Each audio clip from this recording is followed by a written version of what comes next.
Hey guys, Palsteron here, and today let's talk about some of the more interesting unique changes for Path of Exile's patch 0.4. One of the things I like about this patch quite a bit is how they tackled a lot of unique items and tried to improve their values. Uniques overall have been quite weak compared to a lot of the rare alternatives, other than the select few ones, which makes me hopeful, and there's a lot more items in here that you can use in mid-game, early game. Some of them are also going to be incredible end game. Starting with Grand Spectrum, which are these jewels right here. You have either maximum life per spectrum, spirit, or LE res. The way it works is you use 3 of them and then you get triple this effect, and you can use multiple of one of them. So what you can, for example, do after this patch, if you want to, is use 3 Grand Spectrum Sapphires, which just got buffed to 6% LE res, and in total you would get 54 LE res, which would result into a total of 162% res. And that could be decent for multiple reasons. You could be opening up suffixes on your rings for stuff like rarity, attributes. You could be opening up using more uniques that don't have resistances. You can also mix and match them. You can go double res, and then maybe you're missing just a tiny bit of spirit and go for an emerald. These have already been played, so just kind of keep them on your radar. You can also go double spirit, 1 LE res, right? Whatever you want, mix and match. The life ones have obviously been played a lot, but I'm just saying these could be now in the rotation as well. The other 2 were definitely used more,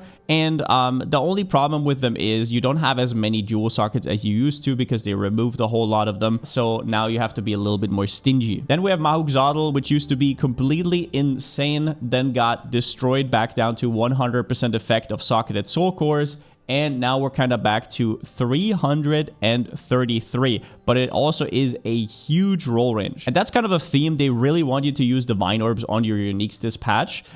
Important to note here is that since Machination was out in 0.1, there's a lot more competition for that space, right? You have Svalinn, you have really good rare shields that are also offensive options. In general, this will have to have a really good use case. One of the problems against it is that augments and soul cores, a lot of them now have a maximum of 1, which, yeah, depending on what you want to do with it, is a big deal. Life, the percentage life one, which it used to be used in Season 1. You can still use it as often as you want. Do note that in Season 1, though, we did not have the exceptional bases, which are really, really rare. I get that, but you can technically get another socket, which you couldn't back then. Then we have one of the defining changes that you're going to see this patch for high-end gameplay, which is Adorned. Adorned gives increased effect of jewel socket passive skills containing corrupted magic jewels, and this now goes up to 150%, which, let's be real, you're probably not going to get if you know how rare this jewel already is from Ultimatum, and if you know that it still rolls from 0 to 150, then yeah, there is going to be quite a fight over some of the higher rolls. Important to know, this item got buffed in more than just one way. There's also a double corruption altar, which gives you an additional enchant. So on every single jewel you have, on every single magic jewel that you corrupt, you can get a second implicit, and that might not seem like much, right? You would say, oh, it's just a little bit of strength, a little bit of res, but this stuff really adds up with 12 jewel sockets. So what I'm trying to say, the min-maxing on this is going to be endless, and I mean it. Mirrors and mirrors and mirrors invested. Very interesting that they did this. There's also the Pathfinder angle, right, where you can now replace nodes, attribute nodes, with global defense. So you technically could be going around all the tree. I think it takes like 90 points in total to get every single jewel socket, and yeah, get the attributes from jewel implicits, and I don't know, just get global defense on every single pathing node. You will see those builds, and it's going to be glorious. Now, next up, Xoph's Blood.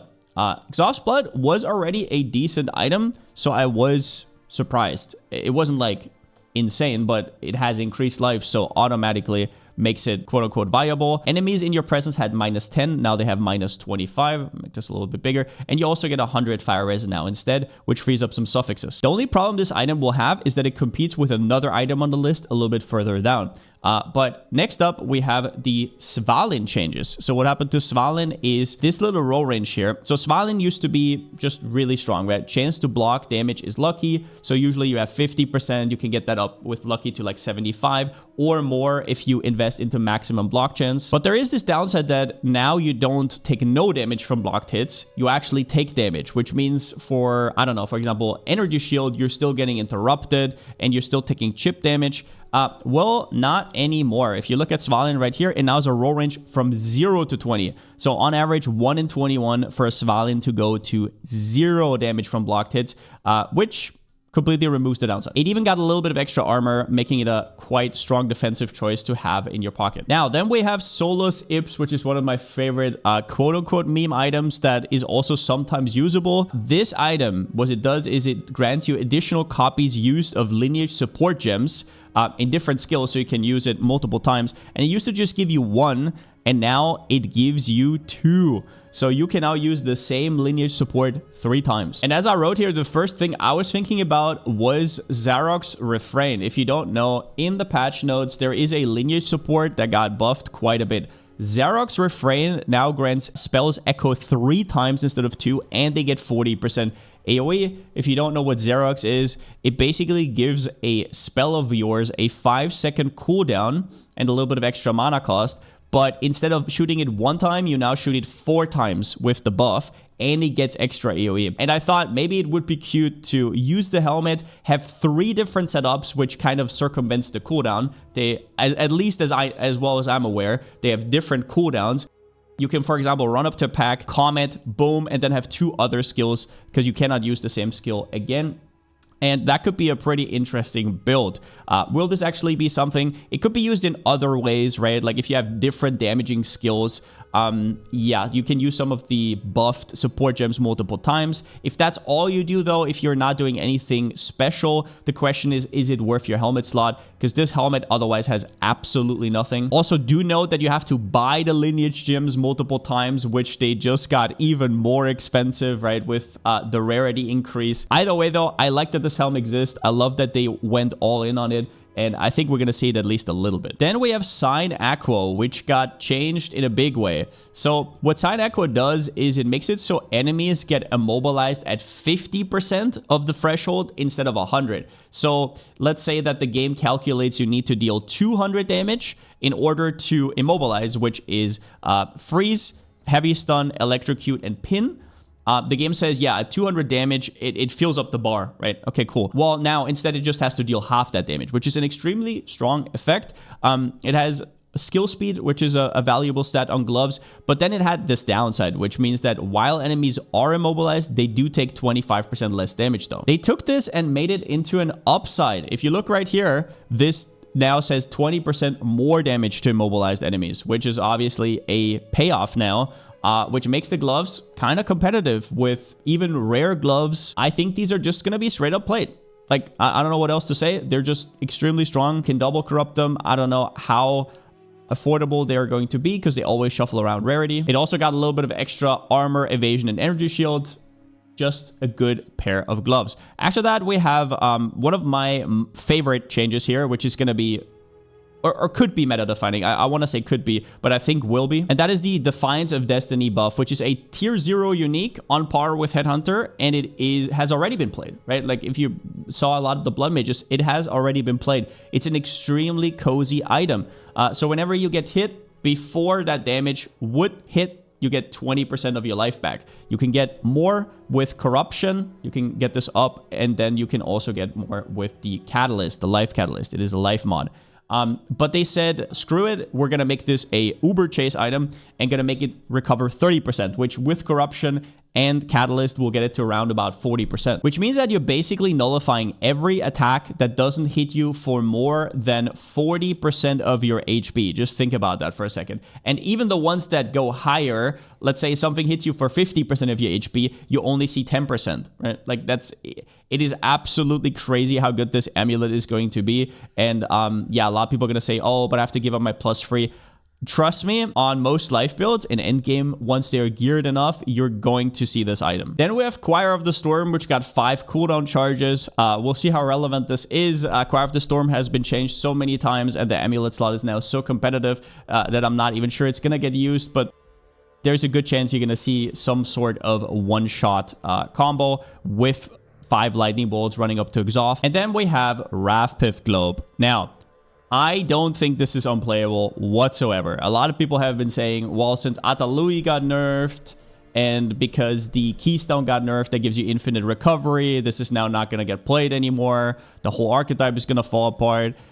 All I'm gonna say is, I don't think so. I think that Rathpith on its own is just still such a crazy payoff. So if you don't know, this got changed from 5% to 3%. But if you think about what it still does is, as a focus, at 5,000 life, let's just say 5,000 life, you're getting 500% increased damage, just straight up damage, global damage, and 150% increased crit. That is insane. And on top of that, it is a Val item, so you will be able to use that new altar on it, which will remove a mod and then add a new one. So technically, you could circumvent this downside of costing 6% additional life and just make it into a normal, insane Sacred Focus, right? Like, it could just be one of those. And as for the Atalui change, the way I see it is you're not going to do crazy rotations with spending thousands and thousands of life per second anymore, and you're not going to get that crazy region anymore. I don't know if you're going to use that keystone at all, in fact. But what I do know is this is still good. You're still getting up to 40% extra damage and you're fixing your mana, which, once again, next patch, if you're a caster and you're not a mana stacker or a life stacker, I want to see how you fix mana. A lot of builds that are currently meta are so mana hungry, but we'll see when we get to that. All in all, though, I think we're still going to see a lot from Rathpith Globe. Then we have Doomfletch. This one's pretty hard. I never played with this weapon, and I never really thought about flat fizz in this game, but when it comes to Doomfletch, the attacks with this weapon gain 100% now of physical as extra of each element. So that means 300% increased fizz as extra. But the downside is obviously that it has very, very low flat damage. So you have to scale the flat damage with outside sources. That could be something like Amazon with accuracy runes, or it could just be an extra ring worth ritualist. Do note though that this bow also has no attack speed roll, it has no crit roll, mana regen. So we'll have to see. This one's interesting though, and it is a unique bow that could potentially be either a stepping stone or maybe even build defining. And then we have a bunch of body armors that got updated and buffed quite a bit to compete a little bit more with their rare counterparts. I will be going over 3 in particular, and then the rest we're going to do in a quickie round. Cloak of Flame and Lightning Coil, which both give you physical damage taken as fire or physical damage taken as lightning, have been buffed. Their upper end is now 50%, which means with corruption you can get up to 60, actually 61 I think. And ever since last patch they introduced a new modifier, which is armor also applies to elemental damage, which means that if you have over 100% of armor applies to LE damage, everything that gets converted to LE damage now applies for that by that much. So for example, let's say you have 300% of the stat. Every bit of the damage incoming that gets converted to elemental will now be affected by your armor 3 times as much, which is quite a big deal. Or you can just use it in a normal way and say, okay, 60% of physical damage is taken as fire, and that now runs against my fire resistance. Either way though, I think you're gonna see Cloak of Flame and Lightning Coil basically everywhere, but there is a lot of competition. For example, you have Couture of Crimson, which is one of those new cozy body armors, I would call it. Life Leech can overflow maximum life is a very nice effect. Now you technically have this already on Blood Mage, but on Blood Mage, only the life globes that you pick up can actually shoot you over 100% of your life. Now, if you don't know what overflow is, you can get your life to more than what your maximum is, up to 1.5 times that. So if your maximum is 2,000, you can now instead get up to 3,000. And this chest used to have a downside with 25% reduced life, and now guess what? It has 15% increased life, which can be corrupted up to 18%, of course. And yeah, I mean, it's just a good chest. Or actually, does it round up? It could be 90%, whatever. You guys know what I mean. It doesn't have a great base type. It doesn't have a lot of armor, energy shield, anything like that. But as a standalone chest, and especially in mid-game, you're gonna see this chest everywhere. It's just super, super comfy. Now, the Leech is gonna be a little bit weird. Not every build can get to it as easy as others, so we'll have to see about that. For example, if you're a spellcaster and you are not a Blood Mage, then tough luck. But on attack builds, there's definitely quite a bit of ways to use the chest. So yeah, this one is also going to be everywhere. And then the rest of the body armors, I'm going to do in a quickie rundown. We have Cloak of Defiance, which got its mana regen increased to up to 100, and it now has 50% of damage is taken from mana before life, which means that mind over matter being completely replaced and you not getting that nasty less recovery is a big deal. Cloak of Defiance was semi-played already and was already decent, so glad to hear. We have Covenant, which in my opinion falls flat in a lot of ways where Couture of Crimson is good. It is sort of a blood mage replacement now, with getting the skills gain a base life cost increase to 100, which probably going to be a downside this patch. 10% of spell damage leech this light instead of 5, which is nice. And then it also gets the life remnant skill, which gives you overflow of life, but once again, only from the remnants. We got Coming Calamity getting Herald skills deal 100% increased damage. This chest was already decent. It has a ton of resistances, gives you all the Heralds. So yeah, it's just, I mean, it saves you a ton of spirit. It's just a fun chest, right? I would say. It doesn't really have anything in terms of defense, which is a big deal on your body armor. As you could see with the last few examples, you're going to lose quite a bit by not using a defensive body armor. But if you can somehow fit this in, and it makes sense, then yeah. Warrior Invictus has a ton of changes to every single one of its modifiers. So is it going to be back on the menu? I'm not 100% sure.